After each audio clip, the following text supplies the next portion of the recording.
അനു ജീവനും ഒന്നിക്കുന്നു. നിജം സത്യം എന്താണെന്നൊന്ന് അറിഞ്ഞാൽ നമുക്ക് അവിടെ ശരിക്കും നിങ്ങളുടെ കല്യാണം തീരുമാനിച്ചോ? നമ്മുടെ ഇവിടെ എല്ലാരും പറയണ്ടേ നിങ്ങളൊരു ഇപ്പൊ ഫിക്സ് ചെയ്തു എല്ലാം ആയി, ഫിക്സ് ചെയ്തതില്ല പിന്നെ ആരുമായിട്ടോ? ഇത് എന്റെ ബെസ്റ്റ് ഫ്രണ്ടാണ് ജീവൻ. ഇപ്പം ഈ ഇൻഡസ്ട്രിയിൽ എനിക്ക് ബെസ്റ്റ് ഫ്രണ്ട് എന്ന് പറയുമ്പോൾ പുള്ളിക്കാരൻ മാത്രമേ ഉള്ളൂ. മെയിലിൽ നോക്കുകയാണെങ്കിൽ ഗേൾസ് സൈഡിൽ നോക്കുകയാണെങ്കിൽ ഒരുപാട് പേരുണ്ട്, ബോയ്സിന്റെ സൈഡിൽ ഇവൻ മാത്രമേ ഉള്ളൂ.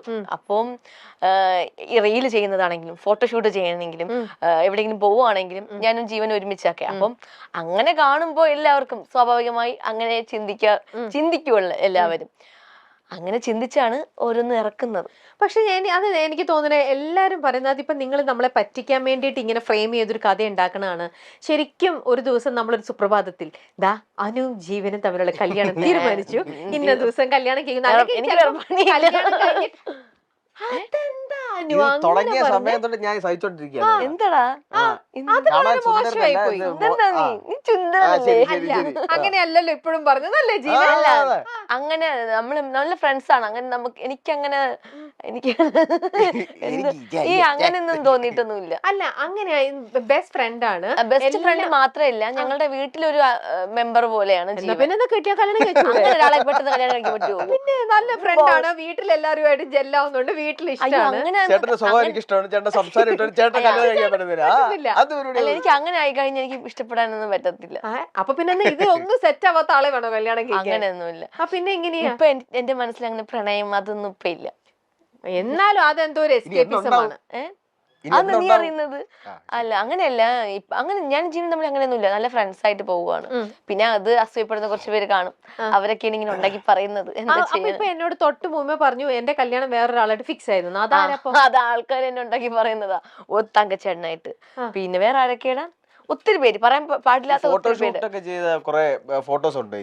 അപ്പൊ അതൊക്കെ വെച്ചിട്ട് കുറെ ആൾക്കാർ. അത് മാത്രമല്ല, എന്റെ കൂടെ ഏതെങ്കിലും ഒരു ഫാൻ ബോയോ അല്ലെങ്കിൽ ആരെങ്കിലും വന്ന് ജസ്റ്റ് ഒരു ഫോട്ടോ എടുത്തു കഴിഞ്ഞാൽ ആ പുള്ളിക്കാരൻ ഇൻസ്റ്റാഗ്രാമിൽ സ്റ്റോറി ഇട്ട് ഞാൻ അത് ടാഗ് ചെയ്തിട്ട് കഴിഞ്ഞാൽ പിറ്റേ ദിവസം യൂട്യൂബിൽ വരും, അനുവും ഈ ഒരാളുമായിട്ട് കല്യാണം ഉറപ്പിച്ചു, അനുവിന്റെ ഭാവി വരാൻ എന്നൊക്കെ പറഞ്ഞ് ഇറങ്ങുന്നുണ്ട്. അപ്പൊ അങ്ങനെ എത്ര എണ്ണം കേട്ടു? എത്ര പേര്? 10-15 പേരോ? എന്റെ അമ്മേ. അതുകൊണ്ട് ഞാൻ പിന്നെ അതൊന്നും മൈൻഡ് ചെയ്തില്ല. അപ്പൊ ജീവനാണെങ്കിൽ ഇങ്ങനെ എത്ര പേരോട് കിട്ടിയെന്നുള്ള ഇത് കിട്ടിയിട്ടുണ്ട്? ഒത്തിരി പേര്, ഒരുപാടുണ്ട് ചേച്ചി. ആണല്ലേ? നമ്മൾ ഈ ഷോർട്ട് ഫിലിംസും ഈ ഫോട്ടോഷൂട്ട് ഒക്കെ ചെയ്യുമ്പോ അങ്ങനെ വരും. പക്ഷെ ഇതിപ്പോ സത്യമായിട്ടും നിങ്ങളിപ്പം ഒരുമിക്കാൻ കൂട്ടാക്കുന്നില്ല. നമ്മൾ നല്ല ഫ്രണ്ട്സ്. എനിക്ക് ജീവന്റെ ഭാഗത്തുനിന്ന് ഒരു നല്ലൊരു ഇതുണ്ട്. പക്ഷെ എപ്പോഴും ഞാൻ വീണ്ടും ചോദിച്ചപ്പോൾ ജീവൻ അനുമോൾ അങ്ങനെ അങ്ങ് അവോയ്ഡ് ചെയ്ത് വിടുകയാണ് ജീവന്. പറയടാ, അങ്ങനൊന്നും ഇല്ല, അതല്ലേ പറഞ്ഞോണ്ടിരിക്കുന്നത്. അങ്ങനൊന്നും ഇല്ല.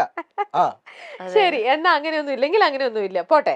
അപ്പൊ ഞാൻ വിചാരിച്ചു ശരിക്കും ഇപ്പൊ കല്യാണം നിങ്ങളുടെ ഡേറ്റ് തീരുമാനിച്ചു എന്നാട്ടോ വിചാരിച്ചു. ഡേറ്റ് ഇങ്ങനെ നവംബർ 24-25 കല്യാണം എന്നുള്ളത് അങ്ങനെ പറഞ്ഞിട്ടുണ്ട്. ഇത്ര ഉണ്ടായത് അതിൽ നിന്നാണ് ഒരുപാട് ഇതായത്. കാരണം ഞാൻ ഐശ്വര്യ രാജീവ് പുള്ളിക്കാരുടെ കല്യാണത്തിന് പോയിട്ടുണ്ടായിരുന്നു. ഇപ്പൊ കഴിഞ്ഞ മാസമായിരുന്നു കല്യാണം. ആ ടൈമില് ഞാനും ഷിയാസിക്ക ആതിര മാധവൻ കൂടെ റിസപ്ഷൻ കഴിഞ്ഞ് ഇറങ്ങിയ സമയത്ത് മീഡിയക്കാർ ചോദിച്ചു എപ്പോഴാ കല്യാണം എന്ന് ചോദിച്ചു. അനുവിനെ കല്യാണം കഴിപ്പിച്ച് വിടുന്നില്ലേ എന്ന് ചോദിച്ചു. അപ്പൊ ഷിയാസിക്ക പറഞ്ഞു അനുവിന്റെ കല്യാണം ഉടനെ ഉണ്ട്, നവംബർ 24-25 എന്ന് പറഞ്ഞു. അപ്പം ഞാൻ പെട്ടെന്ന് ശരി അങ്ങനെ തന്നെ ഇരിക്കട്ടെ. പിന്നെ ചോദിക്കത്തില്ലല്ലോ മീഡിയക്കാർ, എവിടെ ഇനാഗുറേഷന് പോയാലും ഏതെങ്കിലും ഒരു പ്രോഗ്രാമിന് പോയാലും ഏതെങ്കിലും ഫംഗ്ഷൻ എന്ത് പോയാലും മീഡിയക്കാർ ആദ്യം ചോദിക്കുന്നത് എന്നാ അനുവിന്റെ കല്യാണം, എന്നാ അനുവിന് കല്യാണം. ഇവരൊന്നും ചോദിക്കില്ല, പുതിയ പ്രോജക്റ്റിനെ പറ്റി ചോദിക്കില്ല, ഒന്നിനെ പറ്റിയും ചോദിക്കില്ല. കല്യാണം ഇതിനൊക്കെ കല്യാണത്തിന് ഇത്രയും വലിയ പ്രസക്തി ഉണ്ടോ എന്ന് ഞാൻ ഇങ്ങനെ ആലോചിക്കുക. പ്രസക്തി ഉണ്ടോന്ന്. അപ്പൊ എന്ത് ചെയ്തു, എന്റെ കല്യാണം നവംബർ 24-25 എന്ന് ഞാൻ അങ്ങ് പറഞ്ഞു. പിന്നെ അതിനുശേഷം ചോദിക്കത്തില്ല. ഇപ്പൊ ഞാൻ ഇനാഗുറേഷനൊക്കെ പോകുമ്പോ അത് ചോദിക്കില്ല. കഴിയുമ്പോ അന്നൊരാളുടെ കല്യാണം ഉണ്ട്. ആരുടെ? എന്റെയോ? എന്റെ കല്യാണം നീ അറിയത്തില്ലേ? അന്ന് ഒരു ആർട്ടിസ്റ്റിന്റെ കല്യാണം ഉണ്ട്.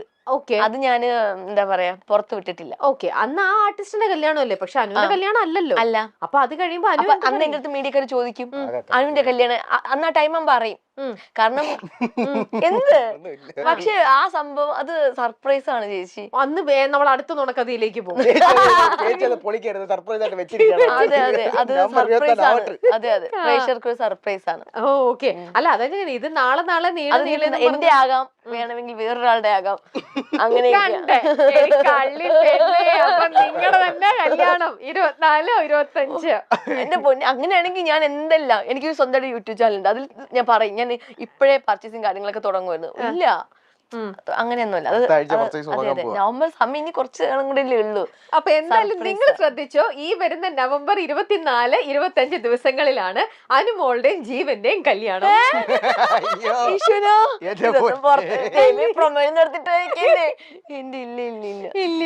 ഇല്ല. ഓക്കെ, നമുക്ക് അപ്പൊ അന്ന് അറിയാം ആരുടെയാണ് ശരിക്കും വന്ന് കല്യാണം. അതെ അതെ ശരിക്കാ, എന്തായാലും ഒരാളുടെ കല്യാണമാണത്. ആണ് അതെ. ശരി, എന്തായാലും നല്ല ബ്ലഷ് ചെയ്തിട്ടാണ് അത് പറയണത്. Let's wait and see. എനിക്ക് ഇഷ്ടപ്പെട്ട ഒരാളുടെ കല്യാണമാണ്. ഞാൻ ഒരുപാട് സ്നേഹിക്കുകയൊക്കെ ചെയ്യുന്ന ഒരാളുടെ കല്യാണം. ആണോ? എന്നാ ജീവൻ വേറെ ആരെങ്കിലും കല്യാണം കഴിക്കാൻ പോണോ? അല്ല, നോക്കട്ടെ. ശരി, അപ്പൊ ഇങ്ങനെ കൊറേ ഇങ്ങനെ കേൾക്കുമ്പോഴേക്ക് ജീവൻ എന്താ തോന്നുന്നത്, ഇവളെ എന്നാ പ്രേമിച്ച് കളഞ്ഞാലോ, ഇവളെ എനിക്ക് സെറ്റ് ആവുന്ന അങ്ങനെ എപ്പോഴെങ്കിലും നിങ്ങൾക്ക് ശരിക്കും തോന്നിയിട്ടുണ്ട്? കാരണം നിങ്ങൾക്ക് ജെനുവിനായിട്ട് ഇങ്ങനെയൊന്നും ഇല്ലെങ്കിൽ ഇങ്ങനെ എപ്പോഴും കേൾക്കുമ്പോൾ നിങ്ങൾ തമ്മിലുള്ള ഫ്രണ്ട്ഷിപ്പിന്റെ പുറത്ത് സ്വാഭാവികമല്ലേ നമുക്ക് തോന്നാം, ഓക്കെ ഇത് എനിക്ക് സെറ്റ് ആവൂ ഇവള്, അങ്ങനെ തോന്നി. അതെന്താന്നറിയോ തോന്നാതെ, നമ്മൾ ഫുൾ ടൈം എന്താ പറയണ്ടേ, ടോം ആൻഡ് ജെറി ആയിട്ട് നടക്കുന്നത്. അപ്പൊ അങ്ങനെ ആവുമ്പോ നമ്മൾ കൂടുതൽ എല്ലാ കാര്യങ്ങളും ഓപ്പൺ സംസാരിക്കും. നമ്മൾ ഈ വെബ് സീരീസ് ചെയ്തപ്പോ തൊട്ട് അങ്ങനെ ഒരു ക്യാരക്ടർ ആയിരുന്നു അതിനകത്ത്. എന്ന് വെച്ചാൽ റൊമാൻസും അങ്ങനെ അല്ല, റൊമാൻസിന്റെ മാത്രമല്ല, അവര് ഈ രണ്ട് ക്യാരക്ടർ തമ്മിൽ എപ്പോഴും അങ്ങോട്ടും ഇങ്ങോട്ടും ഒരു അടിയും വഴക്കൊക്കെ ഉണ്ടായിരുന്നു. അപ്പൊ അങ്ങനെ വന്ന് ആ ഒരു ക്യാരക്ടറിൽ തന്നെ നമ്മളായി. പിന്നെ ഞങ്ങള് രണ്ടുപേരും തമ്മിൽ അങ്ങനെ ഒരു ഈ കണക്ഷൻ ആണുള്ളത്. അങ്ങോട്ടും ഇങ്ങോട്ടും ചുമ്മാ അടിയും വഴക്കും അല്ലെങ്കിൽ എന്താ പറയണ്ട ഒരു അങ്ങനെ ഒരു വേറൊരു രീതിയിലേക്ക് ഇതുവരെ അങ്ങനെ നമ്മള് ചിന്തിച്ചിട്ടില്ല. അതായത് മറ്റേ അബിവേഡ്സ് അതിന്റെ 2021 ആണോ?